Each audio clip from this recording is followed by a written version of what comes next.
Alright, today is going to be a fun day because we're going to start making our painted paper that we will use for our optical illusion weaving.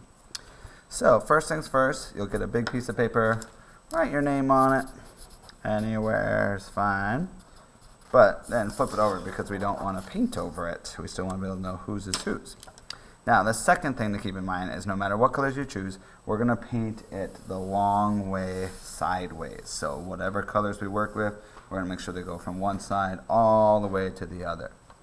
Now when we do a wash with colors, the paints are really watered down. You'll notice there's a water cup at each table too, and each table has a different color. So for this demonstration I grabbed dark blue, I got a light purple, and then I also have a light blue. Now you can choose to just do one color or a combination of colors, maybe even a rainbow pattern if you would like. And keep in mind, we are just getting color on all the paper. Tomorrow we're going to add splatters, scratch paint around it, fling paint on it, all kinds of things. So this will not be the only color we're working with, but it's also important to understand that we are not painting a picture.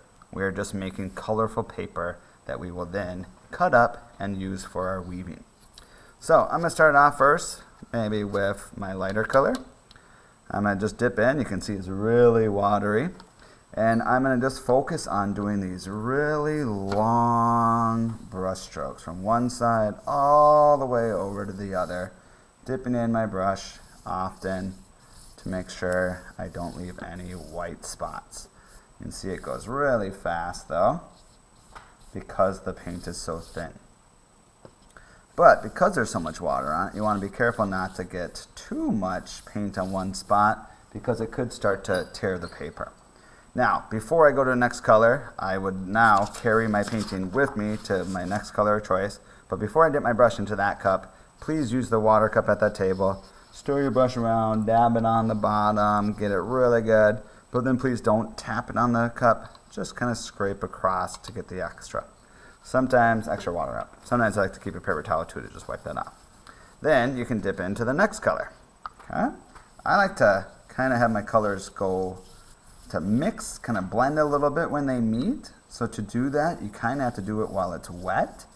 So for instance, sometimes if you have too much time in between your colors, you may have to go back and get a little bit of that color there.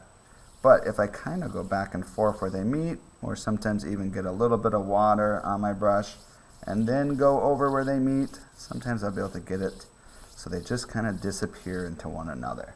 That's kind of cool. I like that.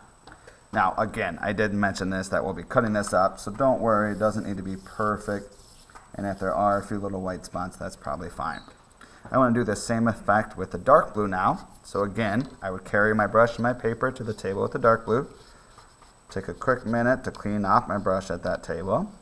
And then I can begin with that final color.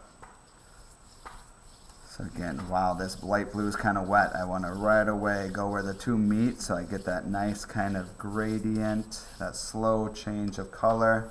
I'm sticking with those really long brush strokes.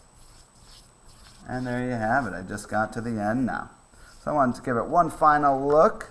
If I'm happy with it, I'm going to clean my brush one final time. Set that back in the green bucket on the middle table. And then this is going to be set on the drying rack. Afterwards, wash your hands, take off your paint shirt, and then you can do a choice.